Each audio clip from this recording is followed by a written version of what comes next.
So how does this, if I understand how this works, this is a discussion. I'm not making really a presentation other than to introduce myself, I suppose.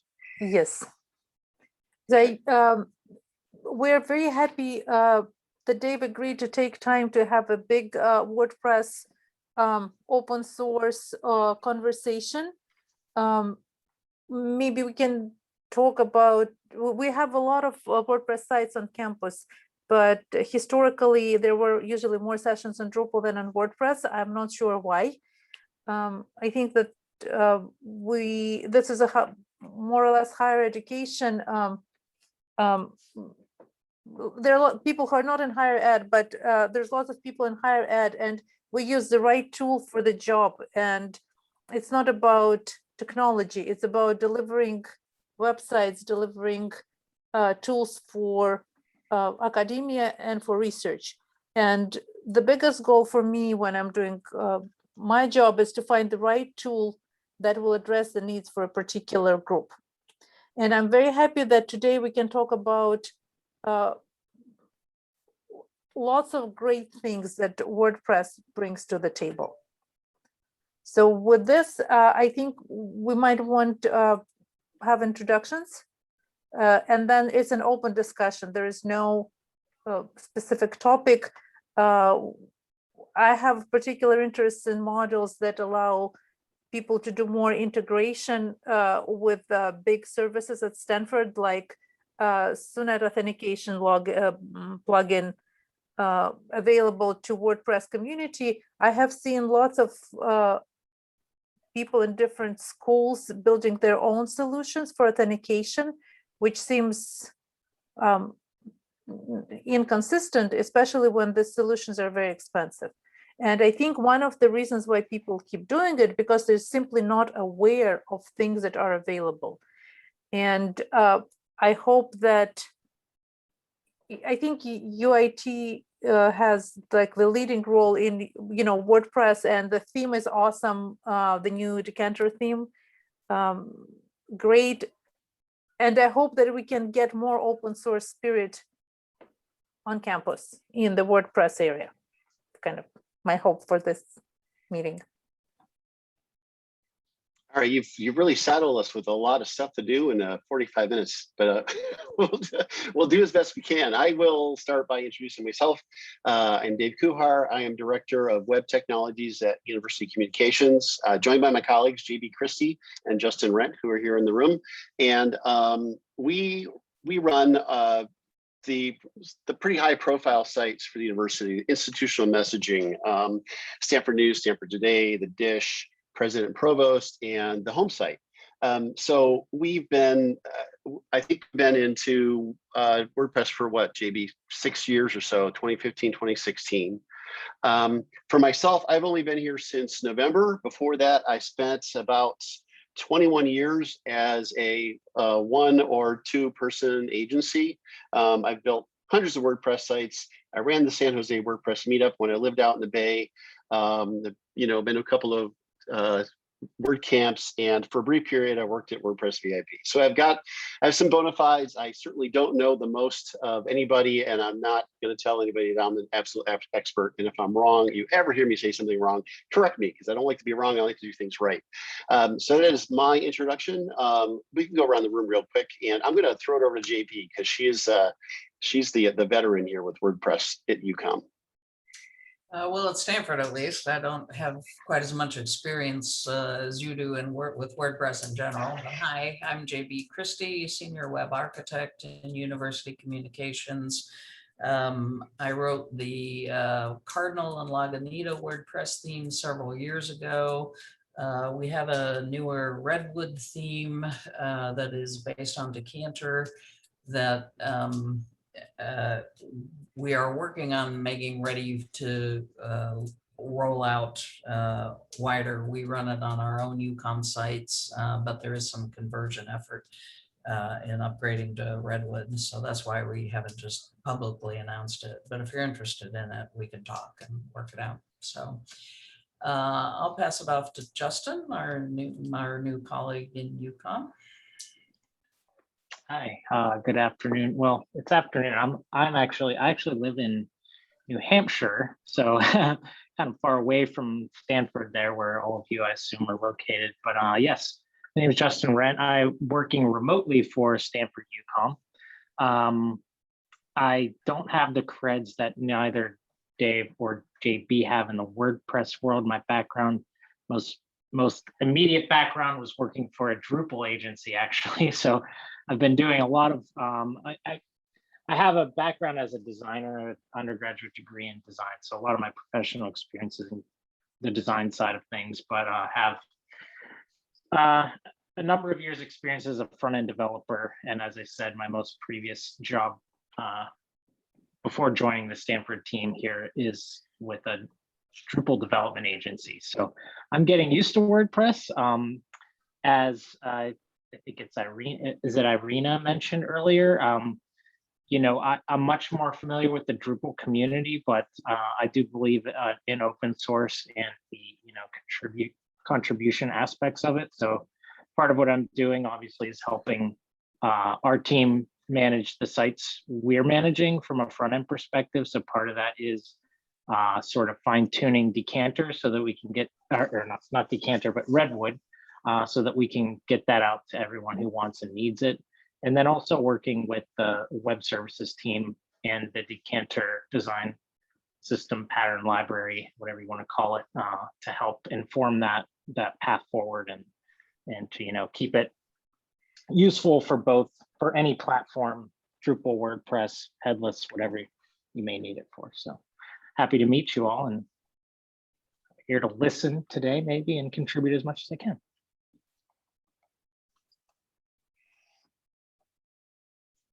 Rita, would you like, we can go through the rest. It's a pretty small group, and I know Robert, so I'm going to have him introduce himself next. Sure.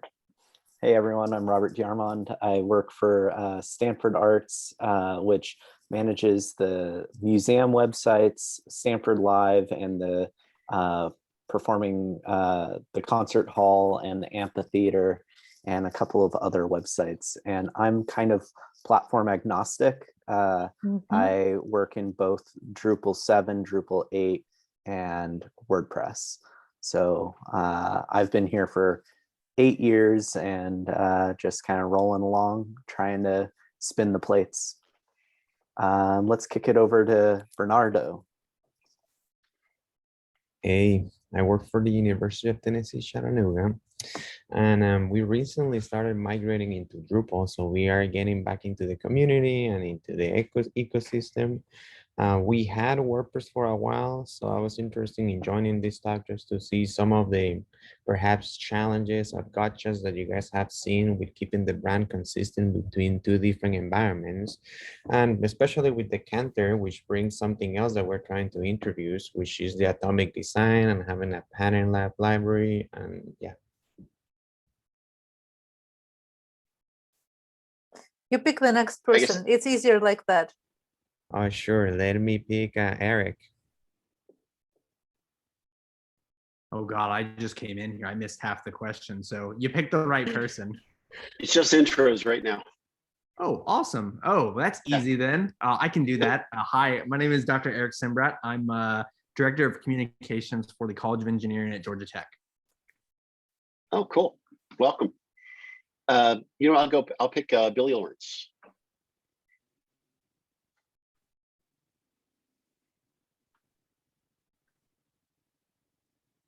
I don't know if Billy's talking.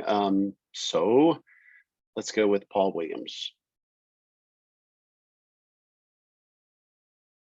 Can you guys hear me? Yes, you can. Okay. All right. Okay. How about Sally?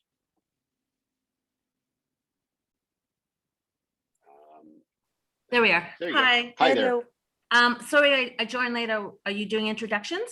Just Yes. intros right now. Yep. Oh, okay. Hi, I'm Sally. I live in Central California, new to WordPress. I did participate in Nobility's Air Rally in 2020, and my team with 2 other girls, we won 3rd place.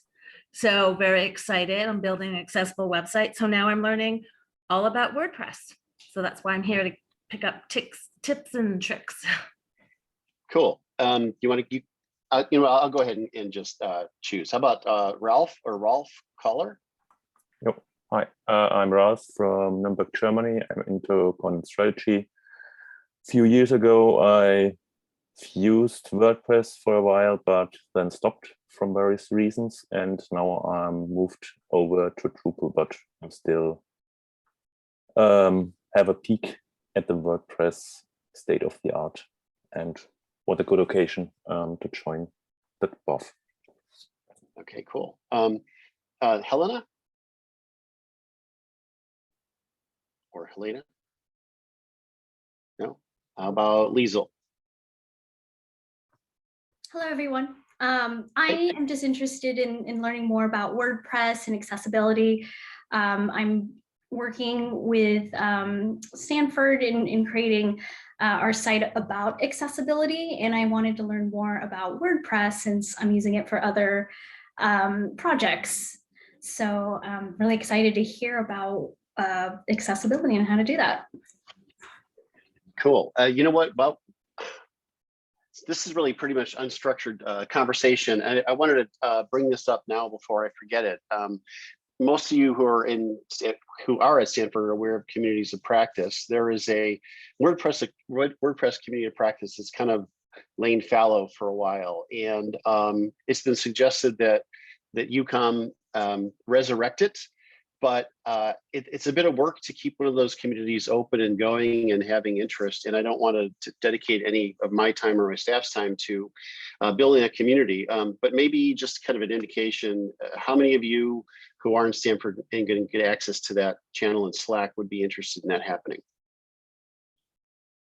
Is there interest? Is there not? Well, Justin would like it. You would like it, Lisa? Okay. And Robert, okay. Yeah, you know, I thought about it for a while now, and hopefully right now we're in the middle of some very big things, and it's difficult to dedicate extra time to that, but I'm still really interested in bringing that forward. So anyway, so talk a little bit about what we do at UCOM and how we use WordPress. Is the most of our content is news related. It's either going to Stanford News, which is an externally focused or really kind of globally focused audience, where Stanford Today is meant specifically for an internal audience. Our content providers, both those who work in the news service and work on Stanford News, and content partners around the campus, right now they all use WordPress to submit their content for Stanford Today, even if they are from Drupal centered site. And for those of you who wonder about the differences between the two, one interesting thing that's coming out of our recent UX research is the people who came from Drupal and aren't really WordPress users are really enjoying that authoring environment. Now, I'm pretty much agnostic like Robert as well, even though I've been doing WordPress forever. So I can't really speak to the difference, but we found that to be pretty interesting feedback so far.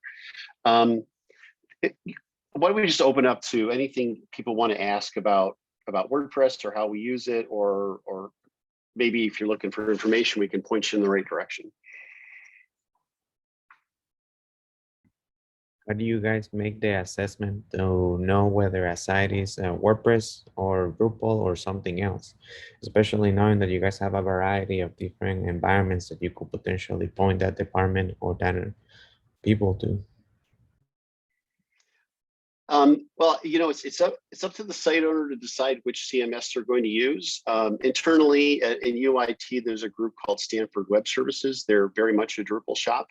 They have a Drupal, I guess it would be a multi-site kind of install they call Stanford Sites. That makes it very easy for people to spin up a site and start using it right away. They built some custom tools to make the composition, the content creation easier than it would be with just vanilla Drupal.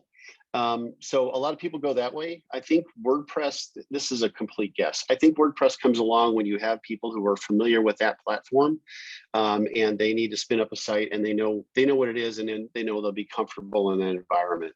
But as far as like choosing a global CMS for all of campus, that's something that really couldn't happen in a place like Stanford, where everybody's they're kind of their own silos and they make their own decisions. JB, you've lit up.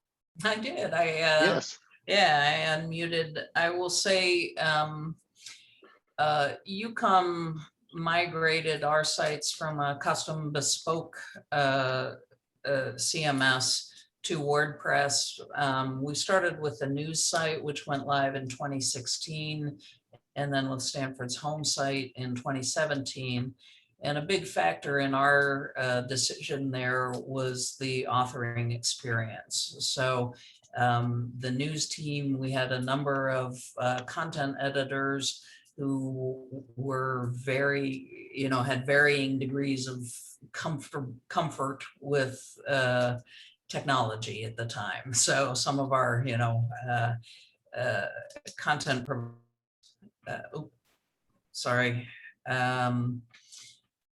some of our content providers had been with us since Stanford News was a print publication. And so they found the WordPress authoring environment a lot more friendly and a lot easier to understand. So for us, it was around the authoring experience. Also, I'm the backend web developer and I'm more comfortable writing WordPress themes, although I had done some Drupal experience, some Drupal development way back before some of you graduated high school, I'm guessing. So back in 2007, 2008, 2009, I did all Drupal development. But so that was the thought process behind our decision. I've also heard accessibility mentioned a couple of times, and I do just want to, put in a plug for Decanter. A lot of the work that goes into Decanter, which is Stanford's style guide and pattern library, a lot of that work is ensuring the components that that we write are accessible. And Redwood is based, our current WordPress theme is based on Decanter. Wherever possible, we use as many of Decanter's templates just straight out of the box. So that's a great way to leverage accessibility. Decanter is a platform agnostic style or pattern library. So Drupal themes have been written, built on Decanter. We wrote a WordPress theme built on it. And the current incarnation of events.stanford.edu, and that's just a custom bespoke front end that's also built on Decanter. So if you're interested in accessibility and building out themes like that, strongly encourage you to investigate Decanter. The other goal of Decanter is Stanford branding. So I heard somebody mention, how do we ensure we're consistent with branding guidelines? So Decanter will push you towards that as well. You can view the currently released version at decanter.stanford.edu. I know they're working on version 7, which will function a little differently, and I think they have a different website for that, but I'm not quite sure what that is. But so. Okay, I'll stop talking now. Okay, you'll stop talking. For those of you who are new, Sally and Liesl, and I think there were probably others who were relatively new to WordPress. When we're talking about Gutenberg, we're talking about the block editor, which is the newer editing experience on WordPress. So if you go into the back end and you're looking at just a title field and one big WYSIWYG block, that's called the classic editor, and you're working on a website that has a plugin running that is actually invoking that older editing experience, where nowadays it's the block editor, which was pretty controversial when it came out. It's still slightly that way, but it's gotten very strong in terms of the ability to make rich, media rich and rich layouts, and just a lot better experience than working with one giant WYSIWYG editor. Coming soon, I think in WordPress 5.8, which is the next release, is the beginnings of what they call FSE, full site editing, which includes the ability to build the headers and footers and page templates and whatnot. We haven't yet prepared in UCOM to work out what Redwood will do with that. Some of our sites are still in the classic editing experience. We may never go to use it because we really don't want to hand control of full site editing over to everybody who has access to editing the site. So that's something to keep in mind when you're working on your own. I believe it's, well, at least early on, it's something that we can leave turned off. I hope that the core team doesn't decide to force it on the world. Anyway, that's just something to keep an eye on. If you find yourself using Gutenberg and you're wishing that there was something it can do that it's not doing out of the box, you have a couple of ways to expand it. One is there's an actual Gutenberg plugin. Actually, technically within the core, WordPress core, it's called the block editor. During development, it was codenamed Gutenberg. There is a Gutenberg plugin that is ahead of what core has.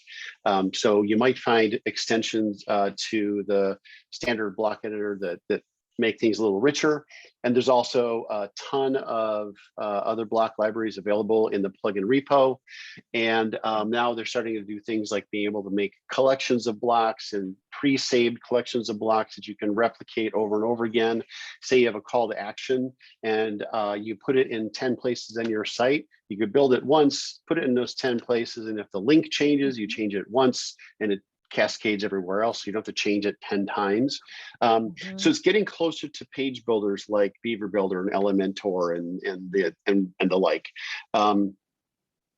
The question comes up, is it going to replace those? And I know the guys who built Beaver Builder and they hope it doesn't. Elementor is a much bigger plugin in terms of installed base, and I'm sure they're fighting tooth and nail to not see that happen. But you know, it's open source and a lot of things can happen. Yeah, there you go. Robert, have you used Beaver Builder? Yeah, we have it installed on all of our WordPress sites. So oh, dang. All right. Because we're the arts, we try to have our websites look very pretty and different, and that means a lot of different things to a lot of different stakeholders. Yeah, so right. Having pretty much full flexibility to make a page anything is just hugely valuable. Did you look at other builders before Beaver Builder? How did you decide that was the one for you? I mean, this was like 40 years ago, so I don't really remember. But yeah, I did look at a couple of them, install them, and like I liked one of them more. So yeah. If you're not aware of it, there's a really great Beaver Builder Slack community. Yeah. So okay. Let me open it up back up again. I don't want to just sit here and make up what we're going to talk about. Sure, Sally. So I have a question. So, and I'm sorry, this may be stupid, but first of all, no stupid questions. we were all new once. There's no stupid questions. I've been in the WordPress community since like last summer, and everyone's just so welcoming and sharing knowledge, and I just love it. So I'm taking HTML CSS class right now. Excuse me. How important is it to know that coding for WordPress, or is it becoming where you don't have to be as knowledgeable in coding? You know, it really depends on what you want to do with the site. I think it's not a bad idea at all to have the basics of HTML and CSS under your belt, because you then understand what's happening underneath the work you're doing. So even if you do drag and drop with Beaver Builder, whatever, there's always inevitably some troubleshooting to do. But I like the idea of understanding what's going on underneath the hood. So I wouldn't say you're wasting your time at all. You know, the thing that's probably going to help you moving forward is CSS more than HTML. Chances are you're not really going to affect the markup of the page much, but you will be messing with the styling. Even if you only do a few lines in here and there, it helps a lot to understand what exactly the cascade means in terms of a cascading style sheet. Because you can really end up with things colliding, and you can never figure out just exactly what the selector should be to affect that thing. But if you understand CSS, you could at least kind of suss it out by following the breadcrumbs until you get to the solution. Okay, great. Yeah, because I'm taking a course right now through EDX, and I wrote my first code in JBin. It was so exciting. Yeah, I would say that regardless I would want to second that. Yes, Justin, go. I was just going to say, regardless of what we're talking about, WordPress, Drupal, React, doesn't matter. In my opinion, if you're doing a job that's related to website maintenance or improvement in any way, you should know those things. That's my opinion. Doesn't matter. It's true. Especially if you're concerned about accessibility, absolutely should know HTML at a minimum.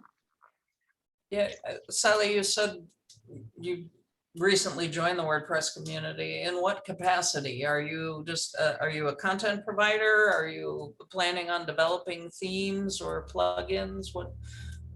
Yeah, so I want to do more content. I have a small digital marketing agency and lost all my clients with COVID, but it's allowed me to pivot and learn all about accessibility. I've worked with several developers, so I understand a bit of coding, but I want to understand it more. And actually, I really like designing websites after we did that air rally competition through Nobility. And I'm like, I may lean more towards that, but I'm doing everything more accessible now because I just don't want to work with other developers to build regular websites. But when I talk to them, I want to speak their language so that, you know, so they don't think I'm an idiot. Yeah.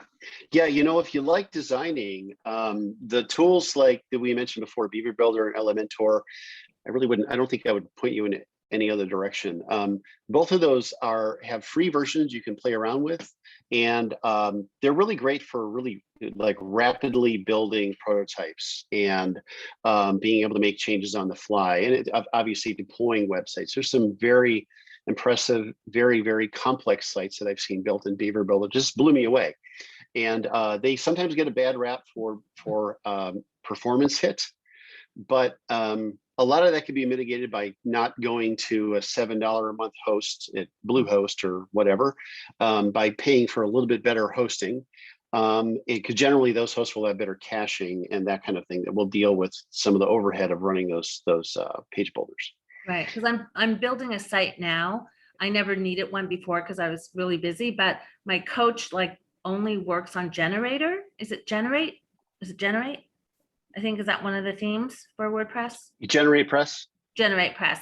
Yeah, and I know they just came out with 2121 that apparently has the most accessible features. So I kind of want to build on that, but she does GeneratePress. So what are your thoughts on that? Well, I don't see any. GeneratePress I've used several times, and I think it's actually a nice, clean, minimalist theme that gives you a lot of options to do whatever you like to it. It's not opinionated like some of the other starter themes tend to be. Is that the answer you're looking for? I'm sorry, maybe I. Yeah, has anyone used the new 2121 theme with all the new accessible features? WordPress just launched it, I believe, like the past couple of months. Well, we don't. All of our stuff is bespoke. But if anybody else has, feel free to speak up. See, I think the problem with using a 2021, any of those starter themes from the core team, you know, they're very well coded. Obviously, they're tightly integrated with core, but they're also they're pretty much designed out. I don't know how much fighting you do against them. If you don't like that kind of mint green color that it is, and you know all the other choices they've made, even in terms of styling forms and everything else, obviously they've done the whole suite. You may find yourself fighting it more than when you've used when you use something like a GeneratePress. Both Elementor comes with a starter theme called Hello, and Beaver Builder has its own starter theme. I think both of those might be part of the pro packages, so you have a little bit of an investment there. But they're a lot less opinionated. They're stripped down for the most part, and they're meant to work with those builders. So thank you. I'll check them out. And I'm sorry, one other player is worth looking at is Genesis. That's been around forever. It's a really strong theme, and it's not going anywhere. WP Engine bought StudioPress, so they own it, and they offer it on all of their packages. So yeah, that's a really good, highly respected theme.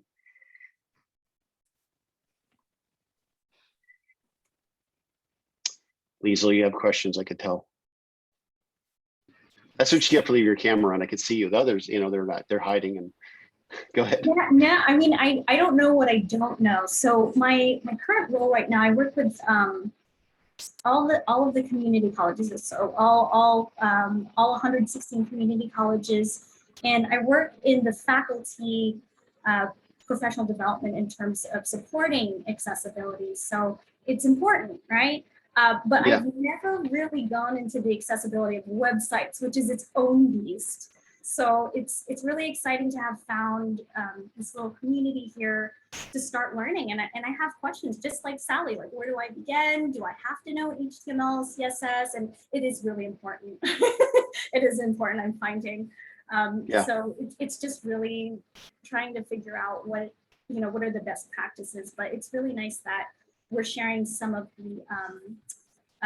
the resources like Decanter and all those great things. But I'm definitely interested in a Slack channel.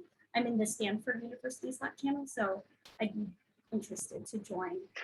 Yeah, with regards to accessibility, I want to put in a plug for the recently renamed SODA, Stanford Office of Diversity and Access, or Disability and Access. Digital accessibility. Digital accessibility, there you go. Yeah. Sorry, recently renamed, and I popped my stack of acronyms. It used to be Stanford Office of Accessible Program. I don't know what. Oh my Yeah, God! I don't know what it was. It was Acronym. Yeah. It was Anyway. soap and now it's soda. Now which it's is soda. wrong. Yeah. So if you go to soda.stanford.edu, there is now a much more readily staffed team for accessibility, and they have office hours. So you can sign up for their office hours and meet with them. They have consulting engineers, or at least one consulting engineer on site who can help you with technical issues. I think we're in the process of signing a contract. I don't think it's fully executed yet, but with Site Improve. So Stanford folks also have that fabulous resource to assist with accessibility. So I will say one of the people in SODA, actually now that they have more people, it's probably more people are also active in the Decanter project that I've referred to. And they really help make sure that Decanter and the pattern library we're putting out provides accessible components. But you're right, Leozola, web accessibility is its own beast, and there are some real challenges to making an engaging website fully accessible to everyone, and SODA's there to help you do that. So. And JB, they actually have signed the site proof, I think, because I watched the webinar yesterday. It's an amazing piece of software. Right. I want to see if it's available like for smaller businesses. But Liesel, is that how you say your name? Oh, sorry, it's Liesel, it's German. Liesel, sorry, no, it's beautiful. I've learned a lot by going to a lot of WordPress WordCamps and WordPress meetups on accessibility.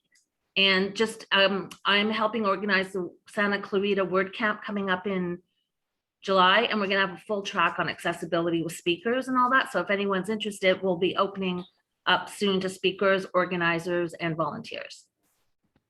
You're looking for speakers. There's a woman named Junan. I have to remember her name. Her email address is volkswagenchick@gmail. Yeah. Do you know her name? Amy June. Yes. Amy June. Yes. Amy Yeah, June she'll is probably everywhere. apply. Mhm. She's Yeah, here. she's wonderful. Okay. I would just say we had a couple of the SODA folks on one of the Decanter calls last week, and something that was of interest to me personally was like I brought up the topic of screen readers, and just, you know, as someone who doesn't really use a screen reader, whenever I do try to test something with it, I'm kind of like confused as to whether I'm using it correctly, like as someone who would actually, and both of those people were like, yeah, if you ever need, you know, help on just figuring out how to do that, just send us a message. And, you know, so even those sort of tactical things, if you just need a little bit of insight into how to use a tool, or, you know, hey, am I doing this thing right? They're passionate about it, and they're going to want to tell you the right answer. You know, and they're super happy to know that other people are concerned about accessibility, and they want to help you make it better. So just absolutely use them as a resource. For sure. Hey, Eric, thanks for linking to the WP Campus site. I think they just announced it yesterday. So if you're not aware of it, WP Campus is a WordPress for higher ed group. There's a Slack to join, and they run a yearly conference, which of course this year is going to be virtual. JB, did you ever go to it in the flesh? You did. Yeah, I went in July to Sarasota, Florida. Thank you very much. So You went to the best one. Nicely done. So yeah, yeah, it's a super great group. So yeah, and I love the higher ed focus. So yeah. Yeah, there's interesting conversations that go on in there, and people sharing what they're doing or what their challenges are, and they get higher ed, so it's like it's a good focus for that group. All right, let me see. I don't want to pick anybody else.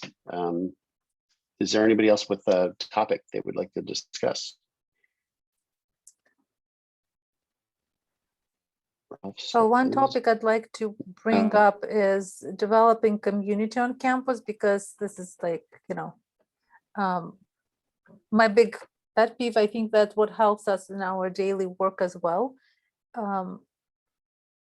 And JB and I go back when Nick Manning, started this meetings, and we would go, and it seems to be challenging to bring smaller groups that use WordPress on campus to larger community. It might be a wrong impression, but that's what I've seen. I think lots of people are not aware of what's happening around, and I don't know. I've been moving between WordPress and Drupal communities for last, 15 years. I started with WordPress, and then I discovered Drupal, and it was doing much better job for larger sites at the time.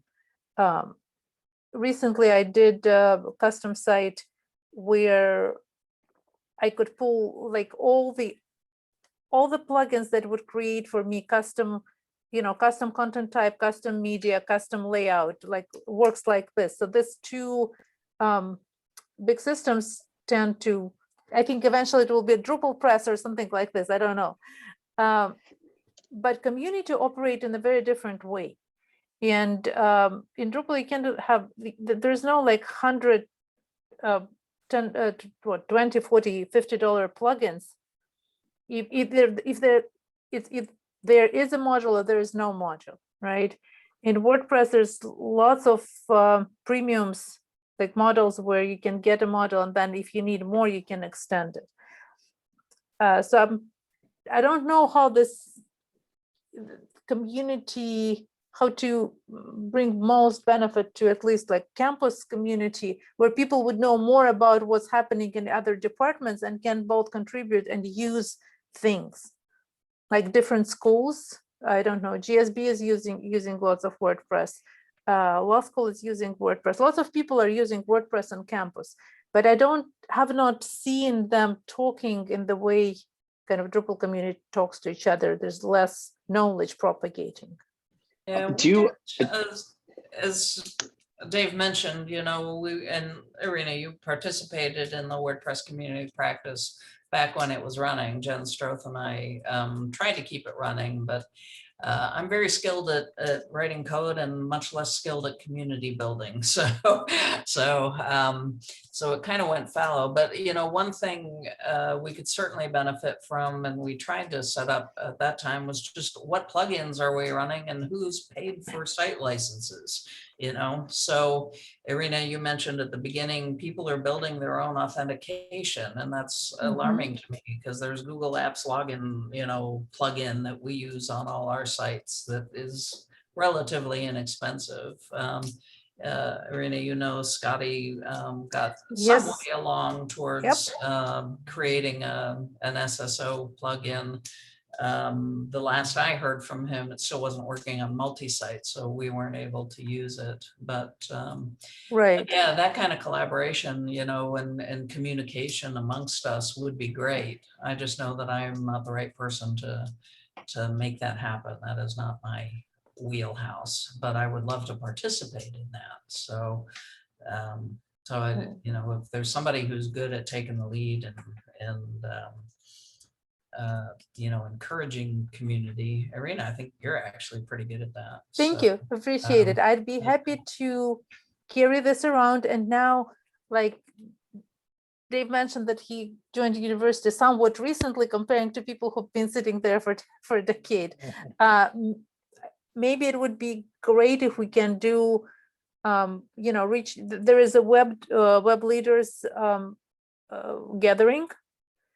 And I don't know, I'm not on the list, so I don't know when and how it happens, but that might be a very good venue to bring it to people's attention, or maybe directly reach out to folks in different schools. I teach tech training is another resource where the tech training team knows who is using WordPress because people are taking classes. I teach those classes once in a while. And so this is how I know, these people are doing this and these people are doing that.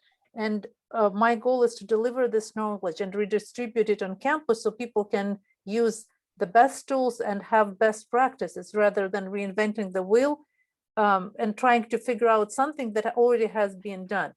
So maybe that would be something to follow up in summer. From what I know, the way university runs, things that didn't happen in April happen after commencement. Because for what I know, starting May, everyone's like, after commencement, don't call me.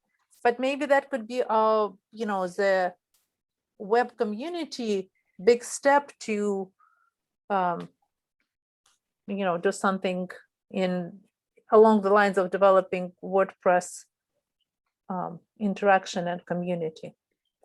And if I need to write an email, I'll be happy to do that. I'll CC everyone who's here. Yeah, we do still have a Slack channel in the Communities of Practice Slack workspace, although it's gone fallow, but it's still present. And if people wanted to join that Slack channel and start conversations, I know when somebody starts conversations in there, somebody else usually responds. So that's a step on the path to communicating more. Irina, since you have been back and forth between the communities, do you see this as a thing specifically within Stanford, sort of, more active Drupal conversation as opposed to WordPress, or do you think this is more of a sort of global, CMS to CMS difference? Because I wonder, the thing I know about WordPress obviously is that a lot of these contrib modules, we call them in Drupal, become premium if they get to a certain level of adoption. People love this, so I'm going to charge for it. Whereas Drupal is completely contrib. I mean, there's some things you could pay for, but pretty much any module you're going to use is free if you know what to do with it, right? So yeah, Eric is here. We had this big discussion 2 weeks ago. This is very interesting general observation that communities operate differently, even though they're delivering reasonably similar, product. I don't remember contributing anything to WordPress community because I didn't even ever see an opportunity. Yeah. I come in and I see the plugin, I take the plugin, I pay for the plugin if I want premium, and I keep moving. Yeah. So I don't know, I don't know why things go one way or another. My only contribution to WordPress community was working with Scotty Logan on this WordPress, and then before that I've done on the previous generation before Decanter, I did the sub theme, but that's about it. So I don't know why it's happening. I'm very curious why it's happening. Maybe it's like a different approach in general. Like either you have fleet of small cars that are very active and they move around very quickly, and sometimes you need like something more powerful, but it's less flexible then. Again, we didn't do big research. Eric, you have something. So I've always compared WordPress contribution areas as the Wild West.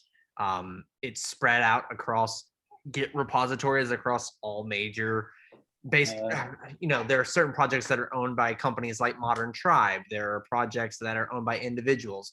And on Drupal, we are somewhat incredibly spoiled by a very generous and standard process of taking over abandoned projects.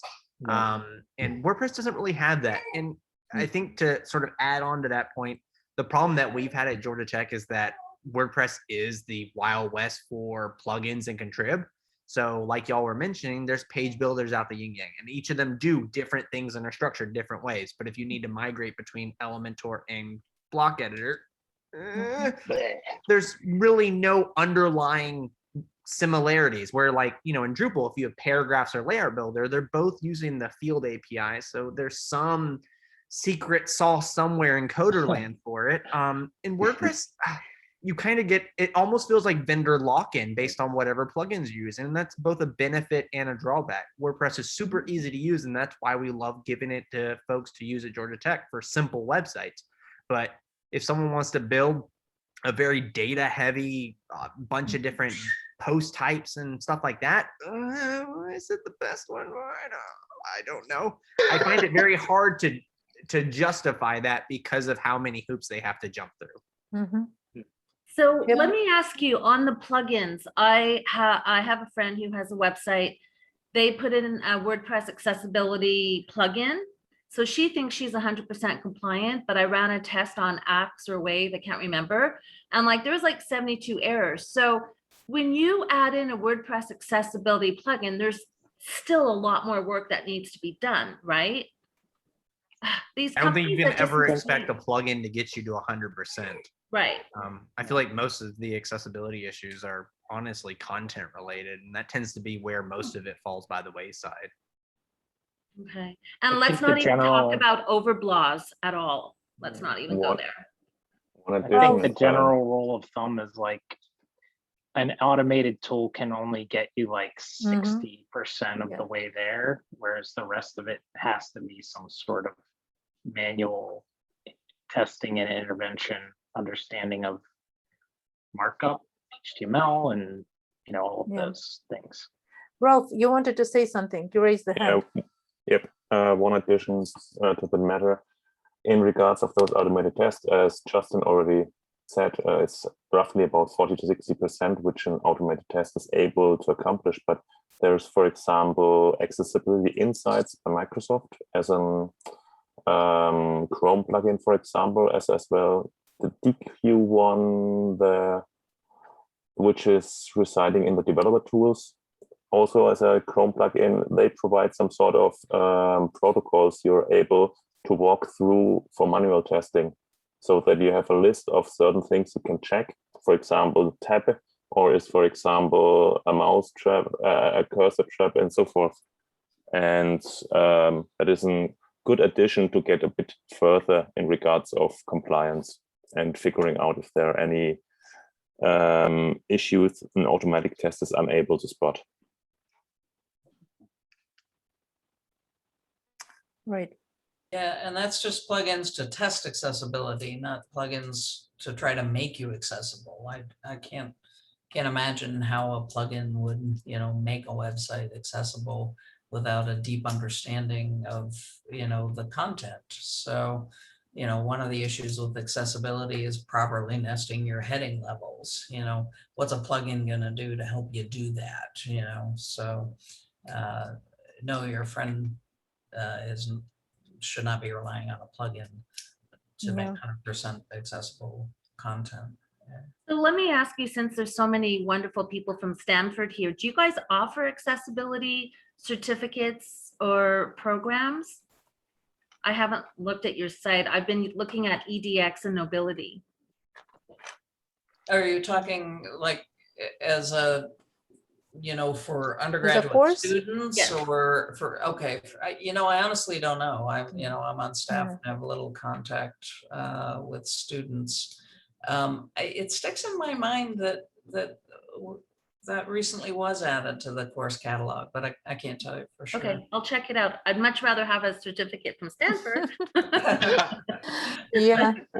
Okay. Well, I think that we first I want to thank everyone for coming. This is really, really great. And we have 10 minutes before next session. So we have maybe a couple one or two last questions. And it's been a great day. Thank you very much for agreeing to lead the session. It's great. And Sure, Dave, I've been quiet for 20 minutes now, so it's been easy. So any ideas, suggestions? If no, we hope to see you around. And again, thank you very much for coming to Stanford Webcamp. Irina, I see there's actually a lot of really interesting information in the chat here. Do you know what happens to the chat? I know this session's being recorded, but is the chat recorded with it? Is there a way to capture it? That I don't know, but I'm going to, I think Jean-Francois is the person who would know that I can keep session. Let me see if I can copy the chat. I actually tried to, and you can't. And typically you can hit the three dots those and are it gone. saves it, Yeah. but it won't. Yeah, I believe that we have a chat from the other session. So I will ask Jean-Francois to give the copy, and I will trim it a little bit, and we can post links in the session notes. great. Okay, great. Okay. Thank Yeah, that's great. Yeah. Yeah. Cool. Yeah, thanks everybody. Nice to meet everybody. I've pasted on. Thank you. All right. Thanks, everybody. Thank you, everybody. Bye. Hope to see you again soon. Thank you. Thanks. Bye-bye.